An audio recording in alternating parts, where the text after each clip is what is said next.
Hello, my name is Omkar and welcome to Diksha. On today's episode, we take a look at Sanatan Dharma.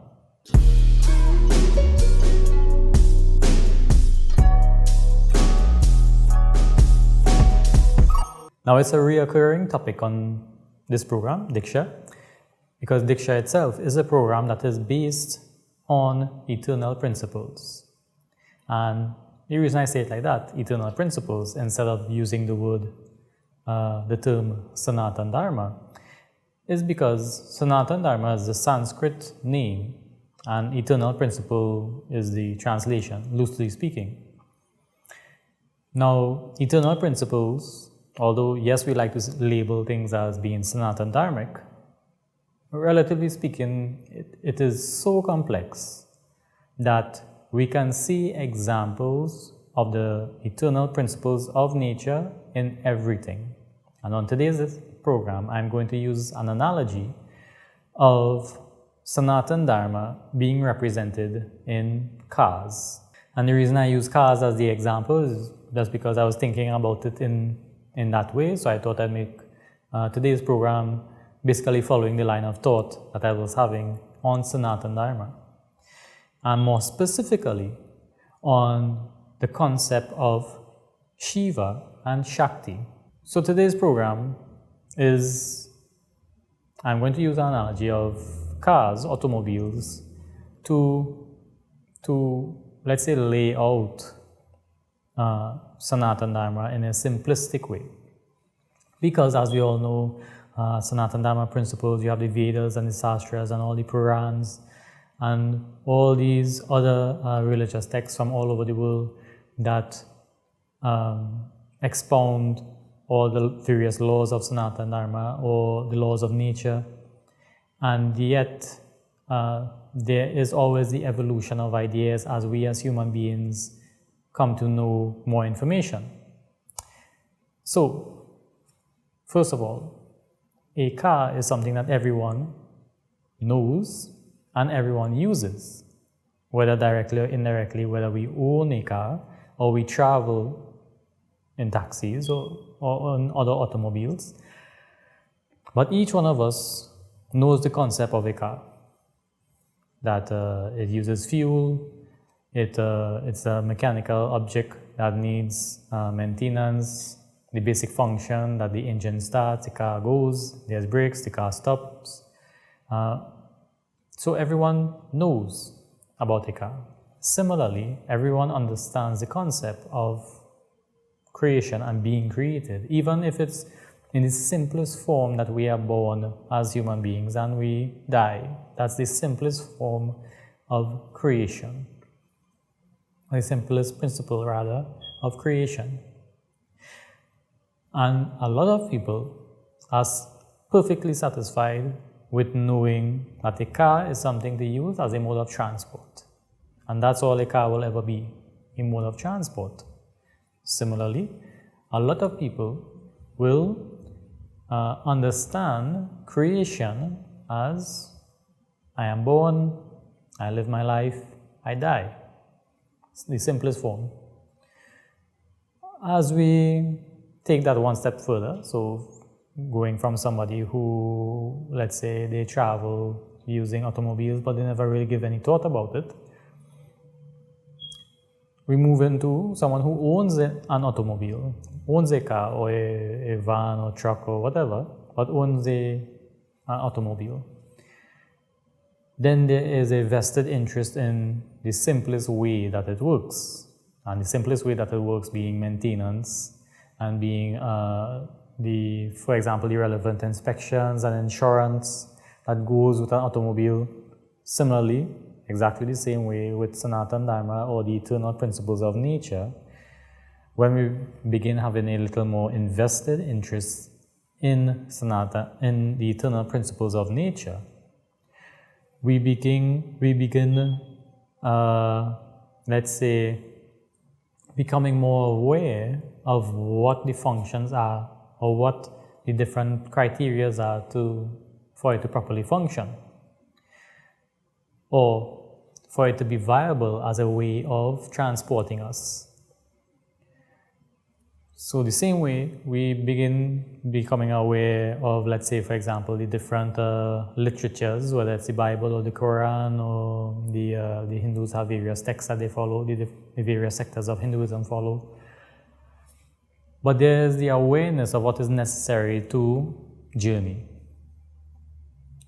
So similarly, as an owner of a vehicle, where you become aware of what is necessary for this to be a viable transportation means, there becomes a vested interest in the individual to know the literature regarding journeying through life.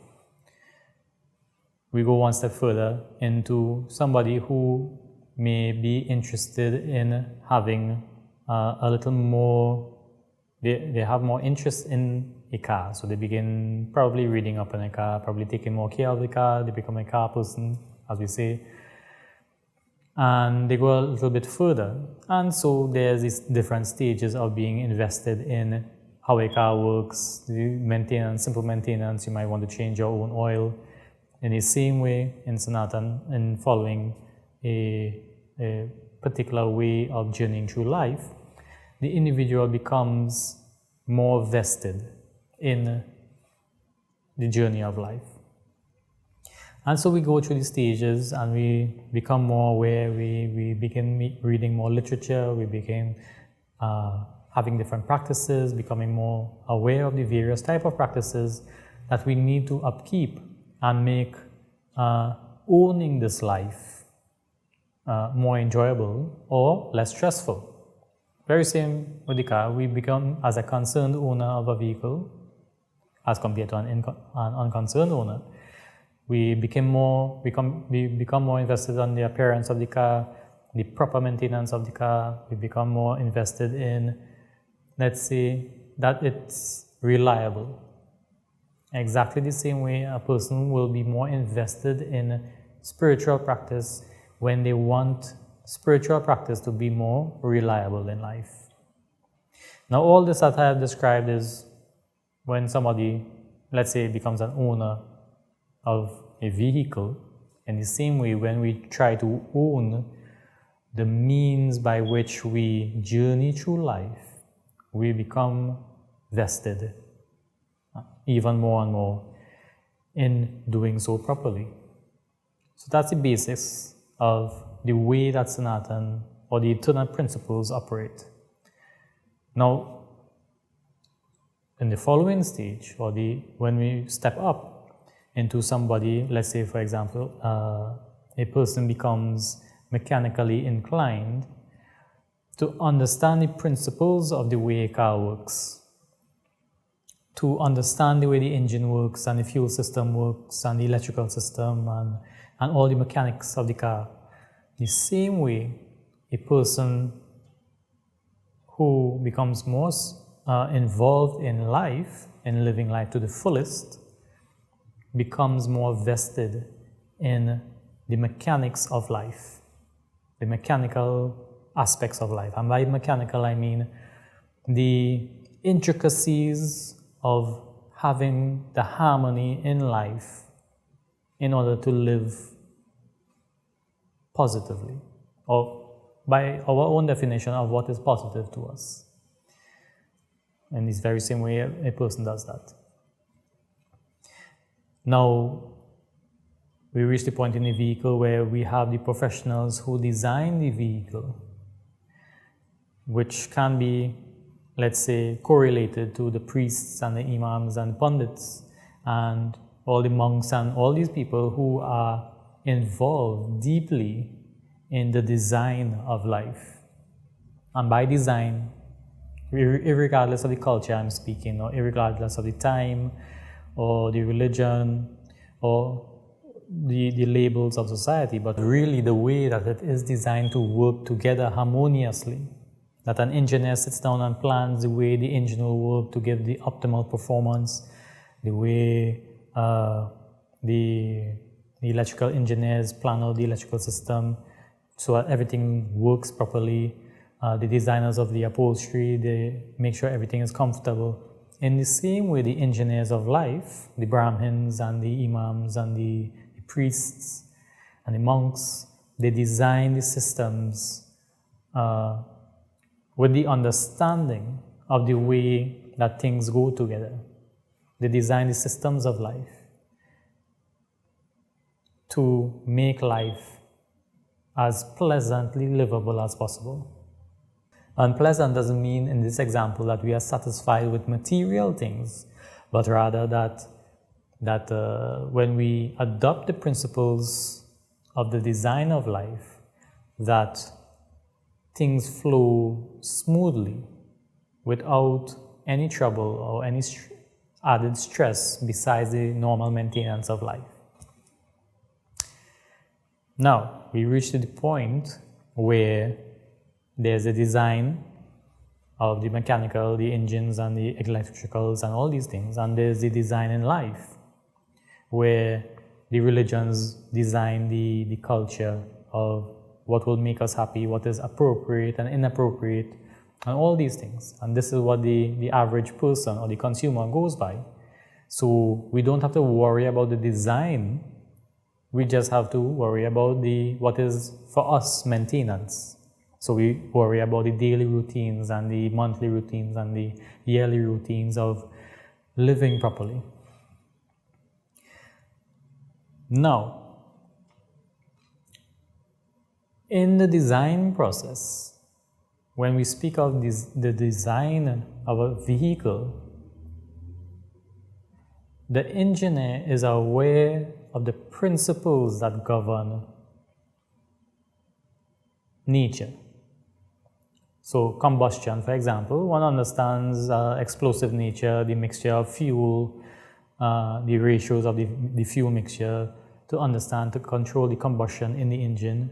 They understand how electricity works, they understand how water works for the cooling system, they understand how materials work to be able to form the body and the chassis and the upholstery in the vehicle. But they don't create the material, but rather they understand the principles of the design of the material and the principles that will create different forms and give different results. So, like for example, this is a little technical, but for example, the different designs of cloth for the upholstery will give different feels of comfort and these kind of things. In the same way, the designers of religious practice, but also cultural practice and spiritual practice, understand the principles that govern nature, and so can craft, based on their understanding, to different degrees, what is appropriate for us to achieve our goals as comfortably as possible. So this is the design process in the Sanatan Dharma, following the Sanatan Dharma principles. And it is at this point that we get the varying scriptures and doctrines and religious texts that they function. For example, different engine designs function on the principle of combustion. In the same way, different forms of yoga and different forms of religion function on the principle idea of love for God, as an example, which ultimately leads to human development in the same way that the proper design leads to enjoyment of the car for the person who purchases it or rides it. This point is the point where the engineers know to themselves, or at that level, in the design level, that they are merely manipulating the ways that nature already exists in order to achieve a certain result. And this is the extent of design. They can't create something that doesn't already exist. They merely are aware of the laws of nature and they create something based on reality.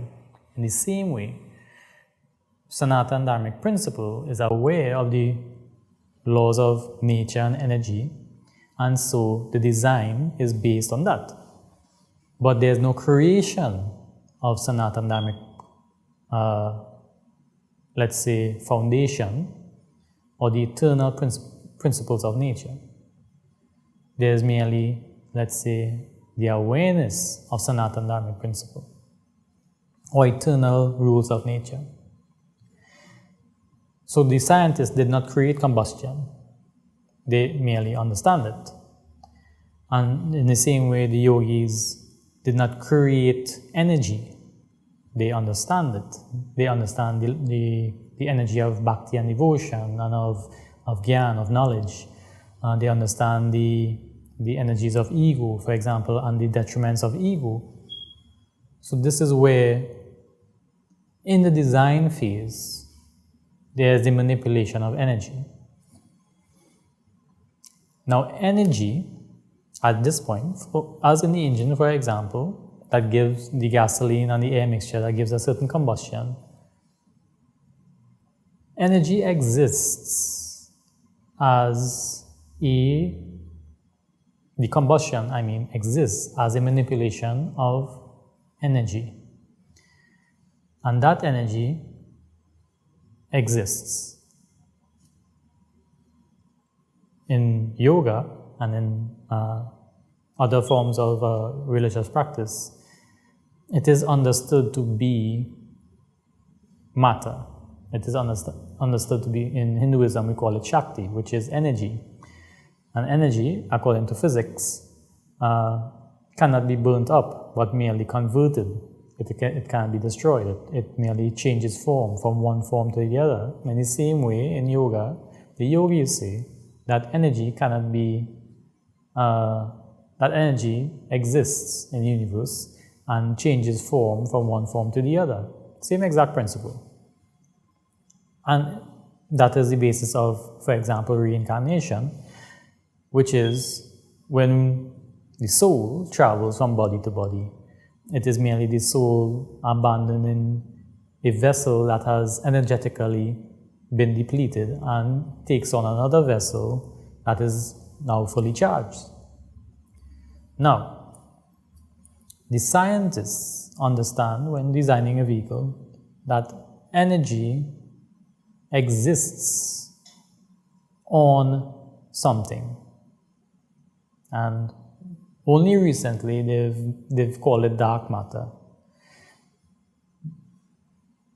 But it is, let's say, for example, the space between the molecules. So the gravity that holds the molecules. It is that which, if we look up in the sky at all the stars, the space in between the stars, so that molecules and gas and matter rests on something. It doesn't just exist.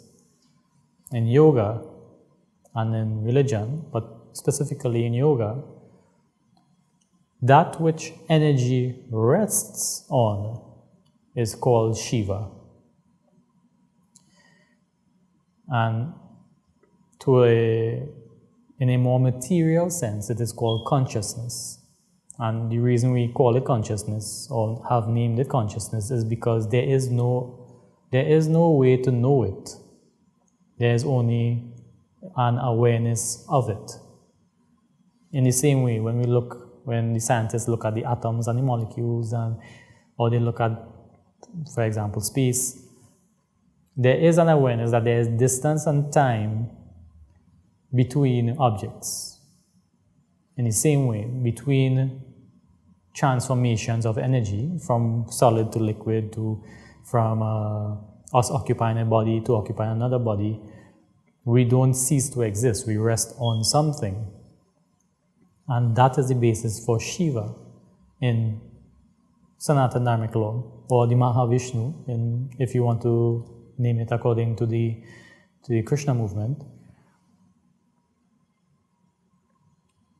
So it's a very fine line, which is, and this is why I use the car as the example, where the scientists, by designing an engine, for example, as the simplest example, where the scientists have designed an engine to harness the powers that already exist within nature, which is combustion. Sanatan Dharma principle is designed to harness the or manipulate the energy that already exists within nature, and that energy rests on something. So that is the point of Shiva and Shakti. And like I said, it's a contemplation of mine. It was a simple way of laying the steps out in a sort of dialogue that is in layman's terms. Because the use of a car, but the use of any object really, as an example of how the use of something as an end product, the understanding of how something needs to function, the understanding of the maintenance of something, the understanding of the design of something, and the understanding of the design principles of something all fall under the manipulation of energy. And in the same way that we can apply that to an object like a car or the camera or microphones that deal with, well, the camera deals with light, the microphone deals with sound, cars deal with gases. So there's the manipulation of the various forms of energy. So too, the principles of Sanatan Dharma are engineered by design by people who understand the not chemical in the sense of material chemical, but the composition of the rules of nature and the composition of nature itself. And so it's a direct correlation in terms of what the process is. So for the mechanically inclined, probably this made sense, or for those who understand a little bit of our design processes, this may have made sense and put things into perspective. For those of us in the more devotional line when it comes to the principles of nature, probably the other side of the example made sense. But I hope at the end of the conversation, I was able to relate material design to Sanatan Dharmic design. That was the whole goal of this video. And if not, well, in future programs, obviously, on here, on Diksha, I will be discussing Sanatan Dharma and eternal principles of nature in the future. So I may yet again have another idea of how to put the thoughts on Sanatan Dharmic principle into a simpler form. That way, a lot more people may be able to understand it. And once again, I'd like to thank you for joining me on Diksha, right here on Sankhya Television, the first Hindu TV station in Trinidad and Tobago, and your number one choice for inspirational, cultural, and spiritual programming.